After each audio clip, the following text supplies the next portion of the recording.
Hi, this is Professor Eric Bourne with Harrisburg Area Community College, and today I would like to help you out with your classical argument essay. This weekend you are figuring out what you're going to be arguing for, what you're going to be claiming in your essay, and I want to help you consider some options. And there are actually a number of different types of claims that you could make.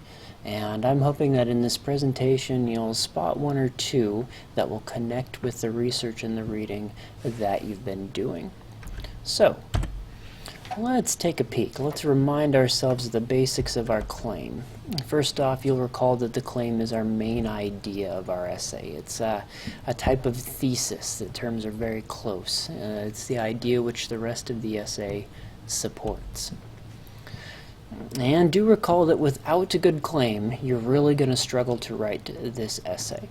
This is not something that you want to completely figure out as you're writing. It's fine to sort of figure some things out mid-process, but you're going to have to plan ahead for this essay more than you typically might.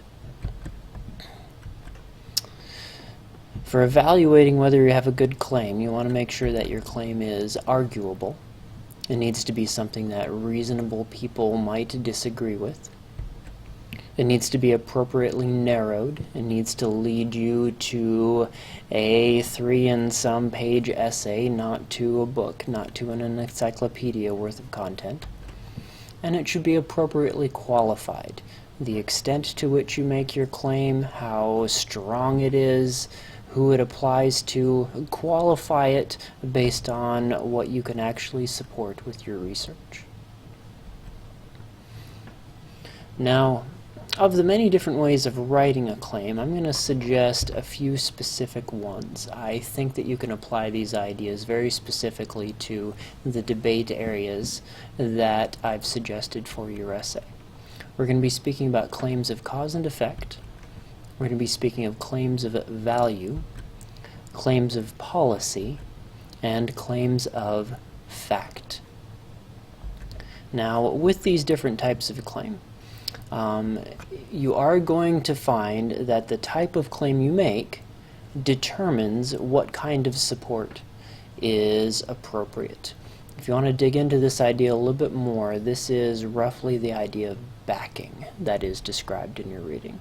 The type of claim you make is going to determine what sort of support your reader is going to expect you to talk about.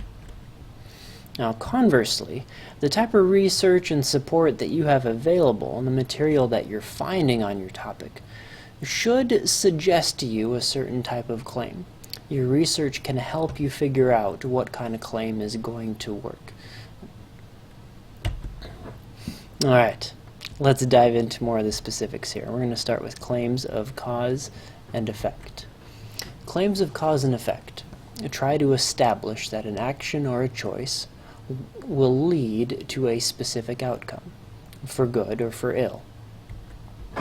We might say, for example, that a claim might be the Equal Rights Amendment will, if passed, narrow the wage gap between male and female earners. We're seeing here that this claim suggests, hey, pass this amendment, you're going to get this result. Cause, effect. Now, a few things to be concerned about with this type of claim. One is be specific about the outcome. Avoid the slippery slope fallacy where you claim that, hey, if we do this Equal Rights Amendment, the United States will be destroyed in a zombie apocalypse. You don't want this sort of, don't take this for ill kind of thing here. Don't take that too far. A specific cause to a specific effect in a relatively short time frame. Another type of claim that you might make is a claim of value. In a claim of value, you offer an evaluation of an idea, a policy, or an action. You can be comparative. You can look at two options and claim that one is superior. You can offer a more absolute value. This is good. This is helpful. Claims of value try to look at some sort of suggestion often and decide whether it's worthwhile. For example, you might say that single-sex classrooms are less helpful than mixed-sex classrooms for preparing students for today's workplace. Now notice here that I'm being pretty specific about why the single-sex classrooms are less helpful. The more vague you are, single-sex classrooms are bad. The less sort of content you indicate for your essay, the less narrowed your claim is. Make sure with a claim of value for this essay that you are narrowing down this claim of value to what specific quality of this thing you're considering makes it good, helpful, less helpful, problematic. The more specific you can be, the more direction you'll give yourself in planning, researching, and writing this essay.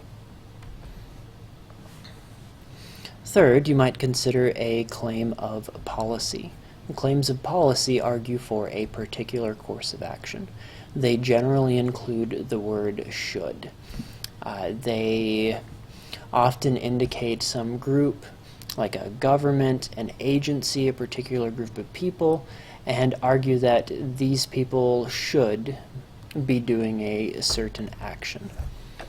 For example, the Travel Safety Administration should use racial profiling to focus their screening efforts on the most suspicious travelers. Claims of policy can be really useful in this type of essay. If you identify some kind of problem that you think needs to be addressed, and you believe that you've identified the solution or a good solution, a claim of policy can be an excellent approach for your essay. Finally, we'll talk about claims of fact. Now, the name of this type of claim can sometimes be a little bit misleading, because you might say, well, isn't a claim supposed to be arguable? How can a fact be arguable? Aren't facts things that we know to be true? What a claim of fact seeks to do is it seeks to establish an arguable idea as a fact. It seeks to resolve the argument on a particular idea or definition of something.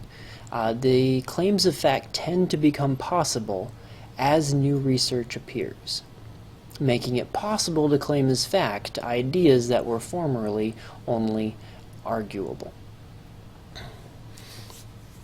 Claims of fact tend to work well when you're in an objective field like science or psychology, where new research is putting forward studies and experiments that establish things that society had only been able to debate about formerly. For example, we might look at the debate topic of genetic modification of human beings. This idea in its infancy, as people thought about it in an abstract way, 60, 70 years ago when genetics were, as a science just starting to be developed, then these ideas were very arguable. As concrete research happens and we find out what we're capable of doing, we can make statements like this. The genetic modification of human beings has the power to eliminate several currently incurable conditions. Notice how new research could make this statement fact, whereas 20 years ago this would have been arguable. If you're finding in your research, as you dive in, you find that new studies are changing the landscape of the debate. If you're finding that studies are indicating that something that we had been arguing about is really starting to become objective, you might have an opportunity for a claim of fact. Now, be careful with a claim of fact, because it's going to depend entirely on the authority and the currentness of your research. If you try to pass off a claim of fact using hearsay, sloppy research, old research, you're going to be very unpersuasive.